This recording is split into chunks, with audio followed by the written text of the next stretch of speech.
একদমই মুখস্থ করার কোনো দরকার নেই। যদি তুমি জিনিসটা খুব ভালো করে বুঝতে পারো তাহলে তুমি নিজে থেকে বানিয়ে একদম সঠিকভাবে কিন্তু সূত্রটা লিখতে পারো এবং সমস্ত রকমের গাণিতিক সমস্যা, এই সম্পর্কিত যে গাণিতিক সমস্যাগুলো সেগুলো খুব অনায়াসে করতে পারবে। তো এখানে কী লেখা আছে দেখো, এখানে ফার্স্টে কুলম্বের সূত্র লেখা আছে, যেটা তোমাদের কারেন্ট ইলেকট্রিসিটি বা চলতড়িৎ চ্যাপ্টারের একটি গুরুত্বপূর্ণ বিষয়। তো hello and welcome to my YouTube channel Mathsmania. So let get started. তো ফার্স্ট দেওয়া আছে এখানে কুলম্বের সূত্র। কী দেওয়া আছে দেখা নাও, এখানে যে দুটি স্থির বিন্দু, মানে যদি আমি ধরে নিই, তো এখানে একটা বিন্দু আছে সেটা হচ্ছে এ, এবং এখানে আর একটা বিন্দু আছে মনে করি বি। মুখস্থ করার কোনো জায়গা নেই এখানে। দুটি স্থির বিন্দু আধান, এটা হচ্ছে এ পোর্শন মানে একটা পয়েন্ট, আর এটা হচ্ছে বি পয়েন্ট, এবং যখন বলেছে বিন্দু আধান, সেটাকে আমরা প্রকাশ করব একটা হচ্ছে Q1 দিয়ে, আর একটাকে প্রকাশ করব হচ্ছে Q2 দিয়ে। সিম্পল। দেন এখানে কি আছে বলেছে, এদের পারস্পরিক আকর্ষণ বা বিকর্ষণ বল আধান দুটির গুণফলের সমানুপাতিক। এবার ব্যাপারটা হচ্ছে যে যে বলটা এখানে আছে তাকে আমি এখানে এফ ধরে নিচ্ছি, এবং এদের মধ্যেকার যে দূরত্বটা আছে তো সেটা একটা সিম্পল আমি দাগ দিয়ে এখানে প্রকাশ করছি, যে এ থেকে বিতে। ঠিক আছে। এবার এখানে আমি যে বলটা এখানে প্রকাশ করছি সেটা হচ্ছে এফ দিয়ে। এই এফ দিয়ে যত রকমের জিনিসগুলো হবে, দেখো বলছে আকর্ষণ বা বিকর্ষণ বল এই যে আধান দুটির গুণফলের সমানুপাতিক। আমরা অঙ্কে পড়েছি যে সমানুপাতিক যে চিহ্নটা সেটা কি, সেটা হচ্ছে ভ্যারিজাস বা প্রপোর্শনাল টু বলা হয়। তো এখানে আমরা প্রপোর্শনাল টু দিয়ে দিলাম, এটা হচ্ছে প্রপোর্শনাল চিহ্ন, এবং এখানে বলেছে যে আধান দুটির গুণফলের সমানুপাতিক। তো একটা হচ্ছে Q1 দিয়ে দিলাম ইন্টু Q2 দিয়ে দিলাম। এটা হচ্ছে ইকুয়েশন নাম্বার 1 গেল। আরও একটা বাকি আছে, সেটা কি, সেটা হচ্ছে আধান দুটির মধ্যবর্তী দূরত্ব। এই আধান দুটির এই এ পয়েন্ট আর বি পয়েন্ট, যেটা হচ্ছে আধান Q1 এবং Q2, এদের মধ্যে যে ডিস্টেন্সটা সেটা মনে করি আর। এদের এইটার যে আধান দুটির মধ্যেকার এই যে দূরত্বের আছে, মানে যে আর এর বর্গের বলেছে ব্যস্তানুপাতিক, মানে এফ দিয়েই। তো ব্যস্তানুপাতিক কী করবে, এ প্রপোর্শনাল টু 1/r²। আমরা জানি যে 1 দিলে সেটা ব্যস্তানুপাতিক সম্পর্কযুক্ত হয়। এবারে এই 1 আর 2 নম্বর ইকুয়েশনটাকে এটা আমি যৌগিক ভেদ প্রয়োগ করে পাবো। আশা করি জানো যে যৌগিক ভেদটা কী জিনিস, ভেদ চ্যাপ্টারে পড়েছো বা ভ্যারিয়েশন চ্যাপ্টারে তোমরা দেখেছো। তো কি হয়ে গেছে এখানে, এফ ভ্যারিজাস হয়ে গেছে Q1 into Q2 by r²।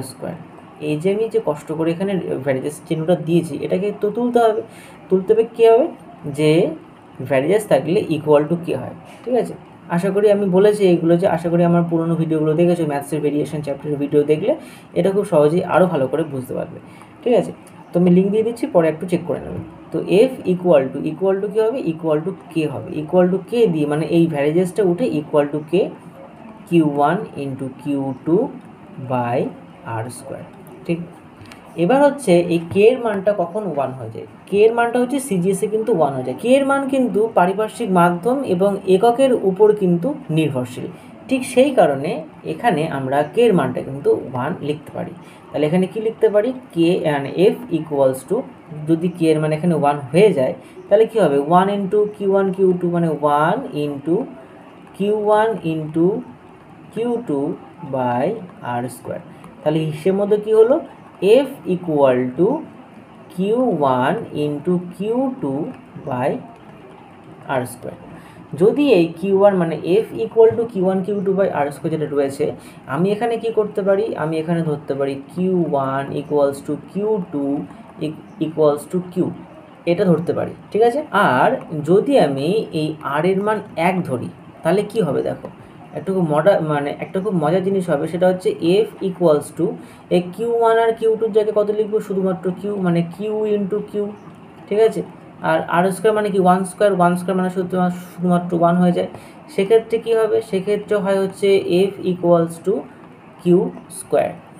এবার তো এটা কিন্তু সিজিএস পদ্ধতিতে কে এর মান কিন্তু 1, এইটা ধরেই কিন্তু আমাকে কিন্তু কাজটা শেষ করলাম। ঠিক আছে। আর একটা হয় সেটা হচ্ছে এফ ইকুয়ালস টু কিন্তু 1 ডাইন হলো। যদি এফ ইকুয়ালস টু 1 ডাইন হয়ে যায় তাহলে আমরা লিখতে পারি Q² ইকুয়াল টু 1, সিম্পল। এবং Q² যদি 1 হয় তাহলে Q ইকুয়ালস টু হবে হচ্ছে +-1। একদম কমপ্লিট। তুমি যদি একদম প্রথম থেকে একদমই প্রথম থেকে যদি পুরো শেষ পর্যন্ত লেখো তাহলে কিন্তু কুলম্বের সূত্রে কিন্তু কোনো সমস্যা থাকলো না।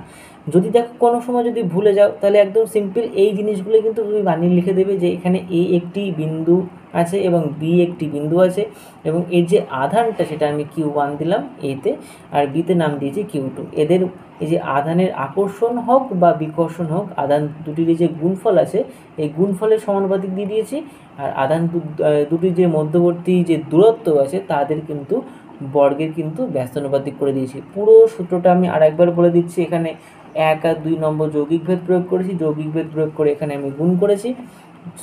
So F varies Q1 into Q2 by r square, সেখান থেকে ভ্যারিজেসটা উঠে আমি ইকুয়াল টু কে বসিয়েছি। কে এর মানটা সিজিএসে কিন্তু 1 ধরেছি, যদি 1 হয় তাহলে F equal to 1 into Q1 Q2 by r square. পরে Q1 আর Q2-র জায়গায় শুধু Q বসিয়েছি এবং আর এর জায়গায় 1 বসিয়েছি, মানে যদি হয় তাহলে কী হবে, তাহলে F equal to Q1 q into q by 1, সেক্ষেত্রে F equals to q square এবং এফ এর মান সিজিএস 1 ডাইন, এবং সেক্ষেত্রে কিউ স্কোয়ার ইকুয়াল টু 1 এবং কিউ এর মান হচ্ছে +-1। যদি তুমি এটা জেনে যাও তাহলে কিন্তু এই অঙ্কটা একদম সিম্পল হয়ে যাবে তোমার কাছে। যে গাণিতিক সমস্যা কী আছে, যে বায়ু মাধ্যমে দুটি বিন্দু আধান, একটা হচ্ছে 20 ESU আর একটা 15 ESU পরস্পর 10 সেন্টিমিটার ব্যবধানে আছে।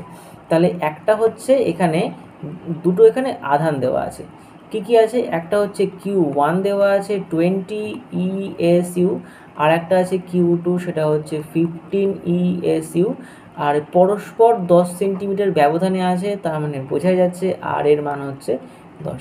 তুমি সূত্র কি জানো, যে F equal to Q1 into Q2 by r square, simple নেমে করবে। অনেকেই বলবে যে কে এর মান কোথায়, কে এর মান অবভিয়াসলি আমি 1 ধরেছি, কারণ সিজিএসে তো 1 আমি বলেই দিলাম। ঠিক আছে, তাহলে এফ ইকুয়ালস টু এখানে Q1 কত 20, Q2 কত 15, আর স্কোয়ার মানে হচ্ছে এখানে আর এর মান 10, তার মানে আমরা লিখতে পারি 10 ইন্টু 10। সিম্পল এখানে কাটাকুটি করব, কাটাকুটি করে এখানে 5, এখানে হবে 3, তাহলে এফ ইকুয়ালস টু 3। এখনও কিন্তু 0 পাবে, মানে ফুল নাম্বার কিন্তু পাবে না। 3 কী হবে, অলওয়েজ এখানে ডাইন হবে। তো F equal to 3 dyne. So thanks for watching and stay tuned.